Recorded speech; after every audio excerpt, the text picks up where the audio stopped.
Halo, perkenalkan nama saya Melia.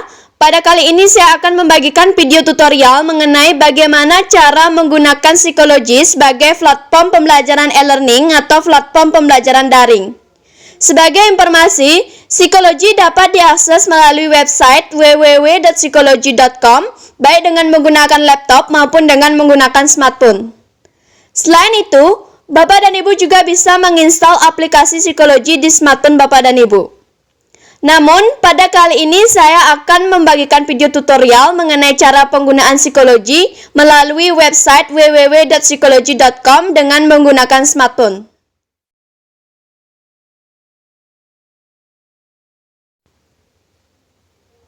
Hal pertama yang harus dilakukan yaitu dengan membuka Google pada smartphone Bapak dan Ibu. Kemudian, ketik www.psikologi.com.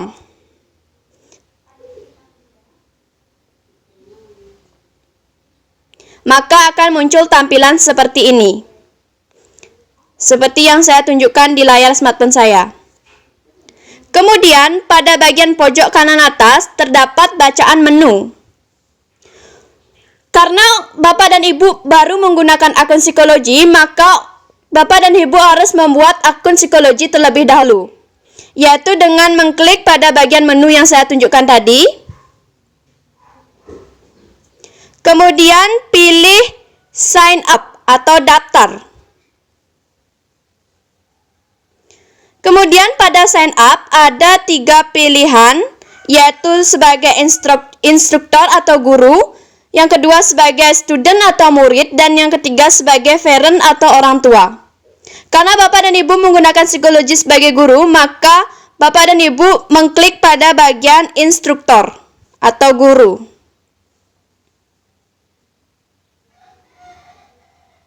Maka akan muncul tampilan seperti ini dan dipersilakan untuk mengisi datanya. Misalnya first name, nama depan, misalnya saya pakai Dewi. Kemudian last name, nama belakang, misalnya saya pakai Melia. Kemudian masukkan alamat email Bapak dan Ibu.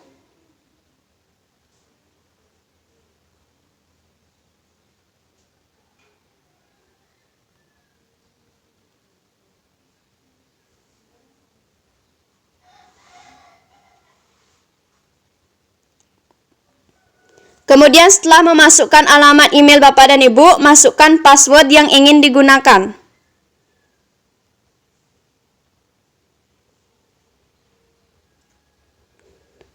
Setelah memasukkan passwordnya, kemudian masukkan lagi passwordnya untuk mengkonfirmasi.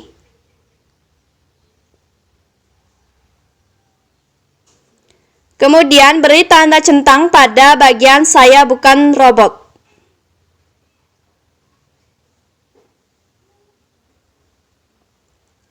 Kemudian untuk bagian ini juga harus diberikan tanda centang.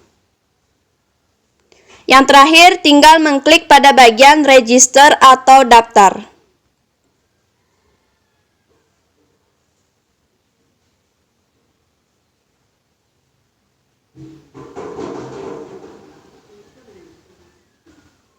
Maka setelah itu akan muncul tampilan seperti ini.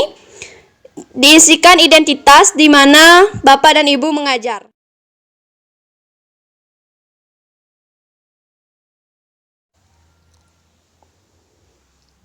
Apabila Bapak dan Ibu sudah selesai membuat akun psikologi, maka akan terlihat tampilan psikologi seperti yang ada di layar smartphone saya. Kemudian, pada akun psikologi ini ada beberapa fitur. Yang pertama yaitu courses atau kelas. Fitur ini biasanya digunakan untuk membuat kelas. Kemudian yang kedua ada groups atau kelompok. Fitur ini dapat digunakan untuk membuat kelompok. Kemudian di sebelahnya ada fitur yang namanya resources. Resources ini berarti sumber atau bahan-bahan materi pelajaran yang akan dibagikan kepada siswa bisa disimpan dalam fitur ini.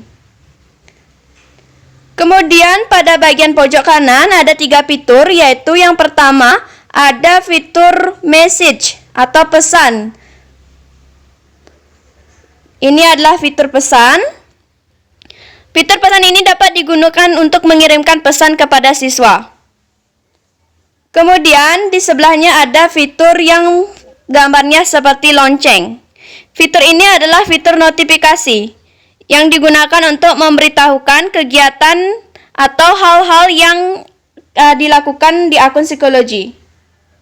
Kemudian yang di sebelahnya adalah fitur setting. Fitur setting atau pengaturan ini dilakukan untuk melakukan pengaturan akun. Di mana pada fitur setting ini ada 3 pilihan yang bisa dilakukan, yaitu mengatur foto profil dari akun psikologi, mengatur user sekolah, dan pengaturan-pengaturan lainnya. Untuk lebih jelasnya akan saya jelaskan secara satu persatu. Pertama, kita mulai dari fitur courses atau kelas.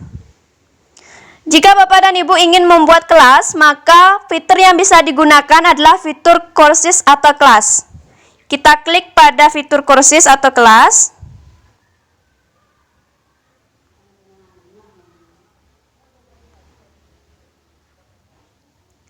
Kemudian akan muncul tampilan seperti itu. Pada bagian ini ada bacaan create a course, artinya buat sebuah kelas. Disinilah tempat Bapak dan Ibu untuk membuat kelas. Kita klik create a course, maka akan muncul tampilan seperti ini. Yang pertama yang harus diisi yaitu adalah nama kelasnya. Misalnya saya membuat nama kelasnya English Class. Nama sectionnya bebas, misalnya section 1 tergantung dengan apa yang Bapak dan Ibu inginkan. Kemudian untuk subjek area yaitu bidang mata pelajarannya bisa dipilih. Saya isi dengan other. Kemudian untuk level adalah kelas. Misalnya Bapak dan Ibu mengajar di kelas 7, maka pilih kelas 7. Setelah selesai mengisi data kelas yang akan dibuat, maka Bapak dan Ibu tinggal pilih create atau buat.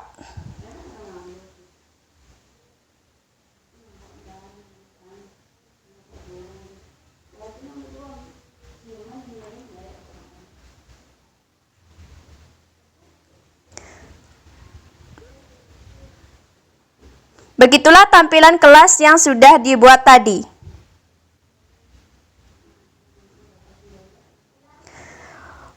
Agar siswa bisa bergabung ke dalam kelas yang telah dibuat, maka Bapak dan Ibu harus membagikan kode kelasnya.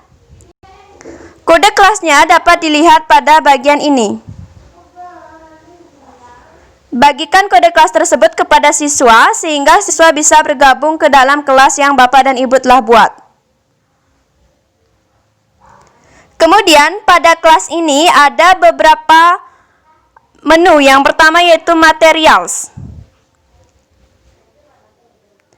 Pada bagian materials ini Bapak dan Ibu bisa menambahkan materi pelajaran yang ingin diberikan kepada siswa. Untuk menambahkan materinya, Bapak dan Ibu tinggal mengklik pada bagian Add Material atau tambahkan materi. Kemudian akan muncul beberapa pilihan.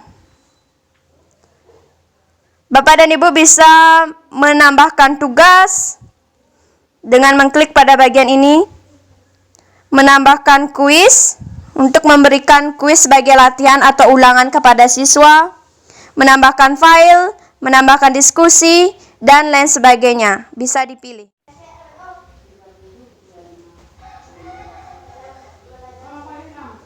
Sekarang saya akan mencontohkan bagaimana mengirimkan materi pelajaran ke siswa. Misalnya saya ingin menambahkan file PPT sebagai materi yang akan saya kirimkan ke siswa. Untuk mengirimkannya, tinggal klik pada Add Materials. Kemudian pilih pada bagian pada bagian add file atau link.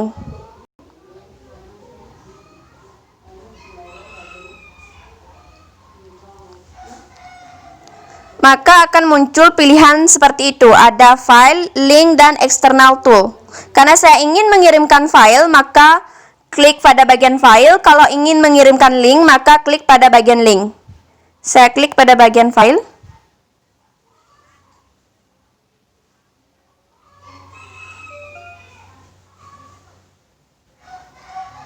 Maka tampilannya akan seperti ini.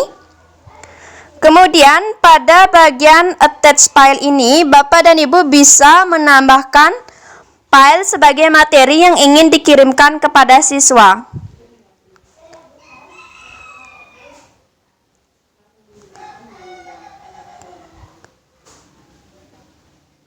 Saya akan memilih filenya, misalnya file PPT.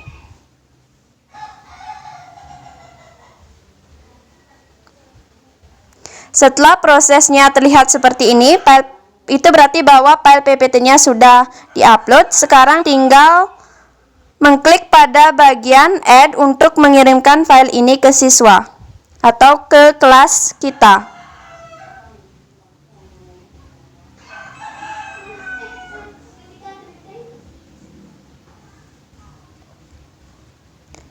Maka akan muncul tampilan seperti ini, yang berarti bahwa materi kita sudah terkirim ke kelas English class yang telah dibuat tadi. Kemudian jika Bapak dan Ibu ingin memberikan tugas kepada siswa, caranya sama, yaitu tinggal mengklik pada bagian add materials. Kemudian ada pilihan add assignment. Add assignment ini maksudnya adalah tambahkan tugas. Akan saya contohkan, saya klik add assignment.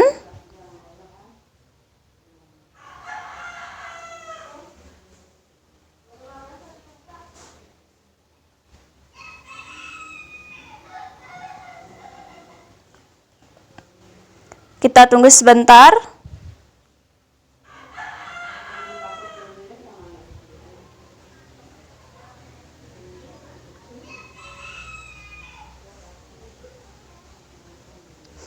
Maka akan terlihat tampilan seperti ini.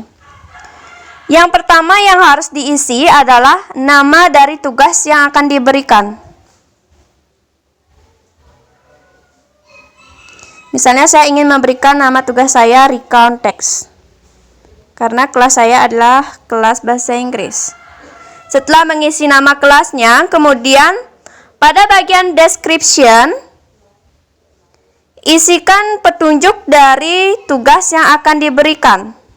Misalnya saya akan memberikan petunjuk, kerjakan tugas dengan baik, sesuai, dan dikumpulkan sesuai dengan batas waktu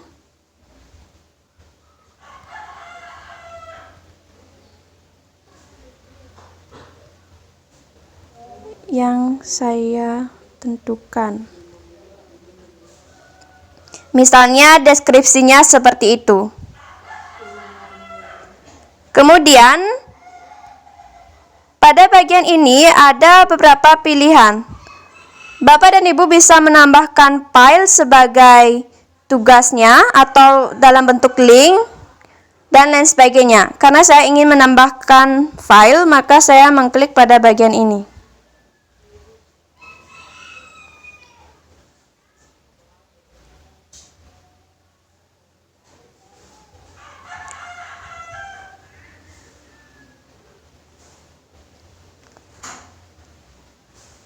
Pilih filenya.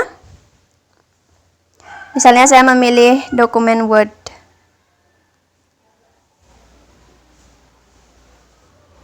Apabila sudah terlihat seperti itu, berarti filenya sudah berhasil untuk dilampirkan.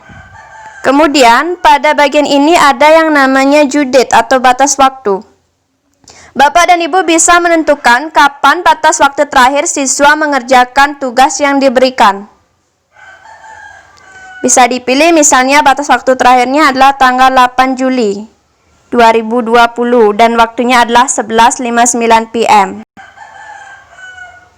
Kemudian pada bagian ini adalah bagian points. Nilai yang ingin Bapak dan nilai maksimal yang ingin Bapak dan Ibu berikan dari tugas tersebut. Setelah selesai mengisi tersebut, kemudian lanjut ke bagian kategori. Pada bagian kategori ini ada dua pilihan, yaitu ungraded atau create new grading kategori. Ungraded ini maksudnya adalah tidak dinilai. Kalau yang kedua adalah create new grading kategori, maksudnya buat penilaian kategori penilaian yang baru. Kita bisa pilih ini kalau ingin menggunakannya sebagai pekerjaan rumah, maka akan terlihat homework. Kemudian pada bagian period atau periode. Pada bagian periode ini bisa dipilih no grading period atau sebagai UTS maupun sebagai UAS. Tergantung dari apa yang Bapak dan Ibu inginkan. Kalau menginginkannya sebagai UAS bisa dipilih pada bagian ini. Kalau tidak menggunakan sebagai UAS, biarkan no grading period. Kemudian ada yang namanya skala atau rubrik. Pada skala atau rubrik ini ada yang namanya numerik, yaitu penilaiannya berupa penomoran, atau yang kedua ada penilaian berupa huruf seperti A, A+, A-, dan lain sebagainya. Bisa dipilih.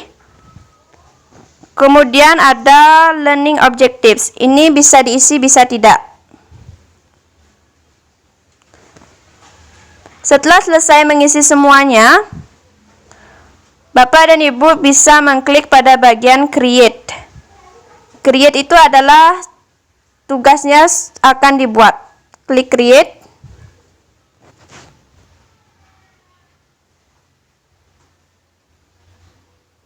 Maka akan terlihat tampilan di sini bahwa tugas yang Bapak dan Ibu buat tadi sudah dikirim ke kelas dan akun siswa. Kemudian, jika Bapak dan Ibu ingin membuat kuis sebagai ulangan atau sebagai latihan, caranya juga sama, tinggal pilih pada bagian Add Material, kemudian pilih pada bagian Tambahkan tes atau kuis.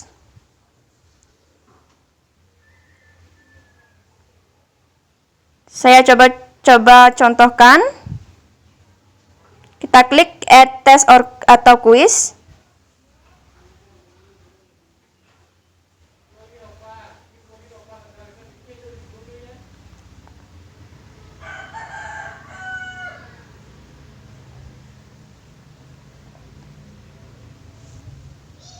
Maka akan terlihat seperti ini.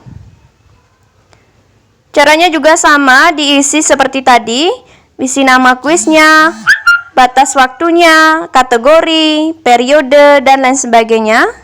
Setelah selesai, bisa diklik create.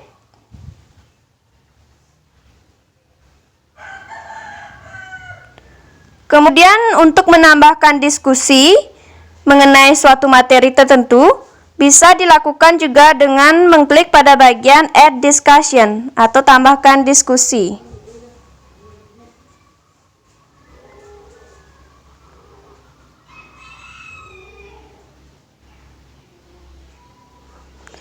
Maka akan tampil seperti ini. Caranya juga sama, yaitu pertama tulis dulu nama diskusinya apa, deskripsi dari diskusinya. Kemudian apabila ingin melampirkan file atau link, bisa dilampirkan seperti yang sudah saya contohkan sebelumnya. Untuk penugasan caranya juga sama. Kemudian atur batas waktunya, penilaian, dan lain sebagainya. Kemudian setelah selesai bisa diklik pada bagian create. Caranya sama seperti pada saat memberikan materi atau memberikan tugas.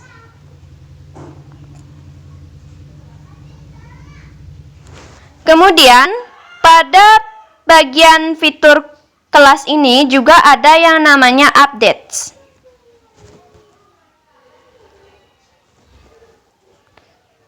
Juga ada yang namanya updates.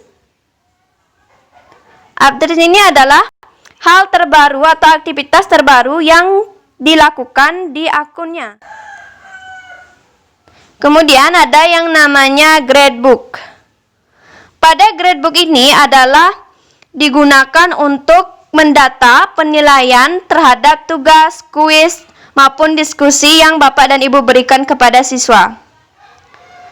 Penilaian itu akan tersusun secara otomatis di sini, sehingga tersusun rapi. Karena belum ada siswa yang bergabung, jadi masih di sini terlihat belum ada siswa yang bergabung dalam kelas ini. Nanti apabila sudah ada siswa yang bergabung ke dalam kelas yang Bapak dan Ibu sudah buat, dan Bapak dan Ibu memberikan tugas, diskusi, atau kuis, maka untuk penilaiannya bisa disimpan di bagian gradebook ini. Kemudian ada yang namanya grade setup.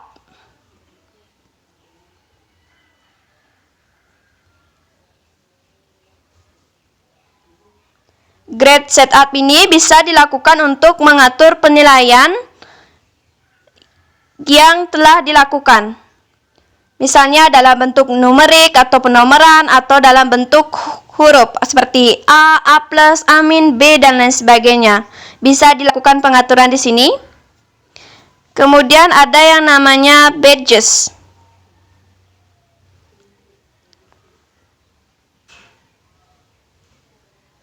Badges ini bisa diberikan kepada siswa untuk menambah semangatnya. Misalnya kalau siswanya rajin hadir, bisa diberikan perfect attendance atau kehadiran yang sangat bagus. Apabila sudah menyelesaikan tugas, bisa diberikan badges seperti ini.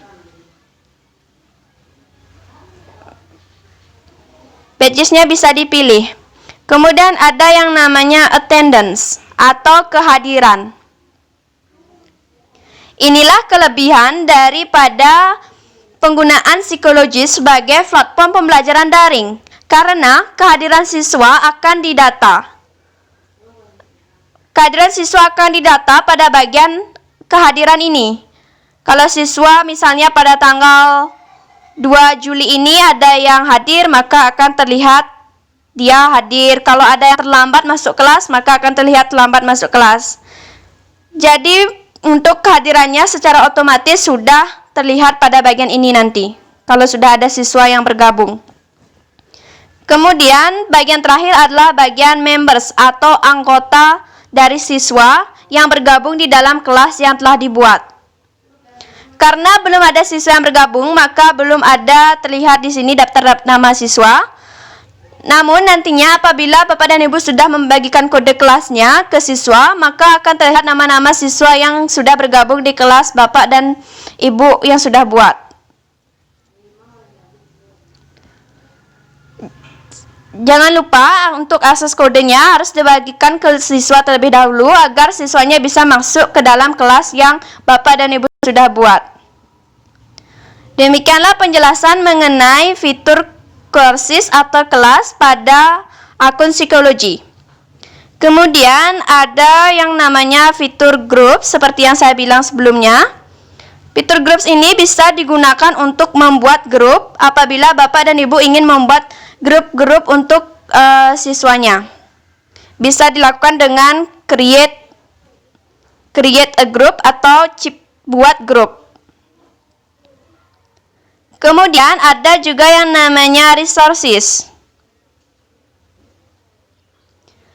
Pada bagian ini, Bapak dan Ibu bisa menambahkan sumber-sumber yang akan dijadikan sebagai materi pelajaran, materi untuk diskusi, materi untuk tugas, dan lain sebagainya. Dengan mengklik pada bagian ini, Add Resources, atau tambahkan sumber. Kemudian pada fitur pesan atau message yang setelah saya jelaskan pada bagian awal tadi, dapat digunakan untuk mengirimkan pesan ke siswa. Karena belum ada pesan yang kita buat, maka tampilannya terlihat seperti ini. Namun nanti jika sudah ada pesan yang masuk, maka akan ada pemberitahuan pada bagian pesan ini. Kemudian untuk notifikasinya, belum ada notifikasi, maka tampilannya seperti ini. Nanti apabila sudah ada notifikasi, misalnya notifikasi bahwa ada satu orang siswa atau beberapa siswa yang sudah mengumpulkan tugas, memberikan komentar pada diskusi, maka akan terlihat pada bagian notifikasi ini.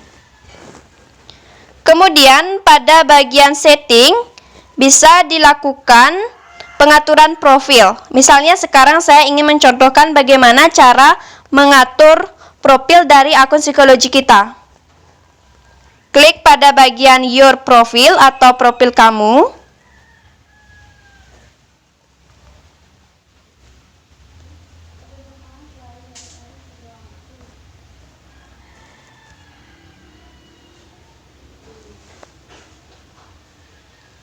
Maka akan terlihat tampilan seperti ini. Kemudian untuk menambahkan fotonya bisa diklik pada bagian Add Your Photo.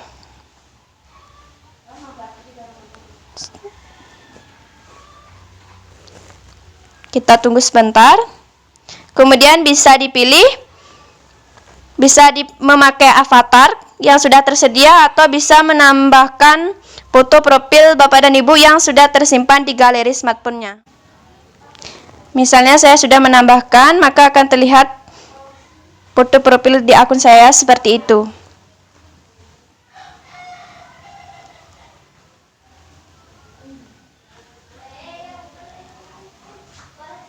Kemudian ada juga bagian settings atau pengaturan. Pada bagian ini bisa dilakukan beberapa pengaturan akun psikologi.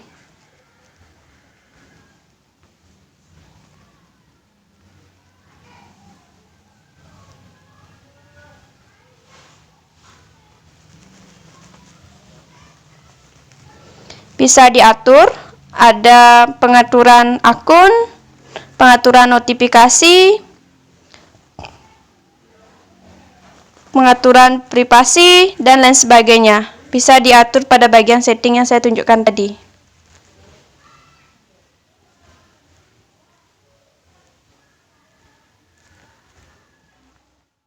Kemudian pada bagian ini ada yang namanya Recent Activity dan Course Dashboard.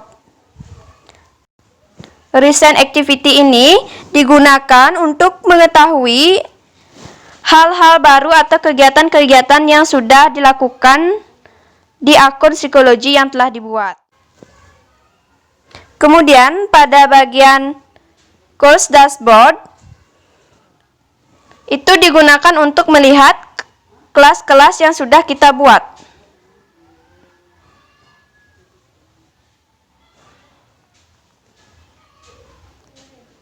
Nah, beginilah tampilan dari Course Dashboard. Karena kita baru membuat satu kelas, maka hanya terlihat satu kelas. Namun apabila Bapak dan Ibu sudah membuat beberapa kelas, maka akan terlihat tampilan kelas-kelas yang sudah dibuat. Baik, demikianlah cara penggunaan psikologi sebagai platform pembelajaran daring atau pembelajaran e-learning. Saya mohon maaf apabila dalam video tadi masih terdapat beberapa kekurangan. Akhir kata saya ucapkan terima kasih.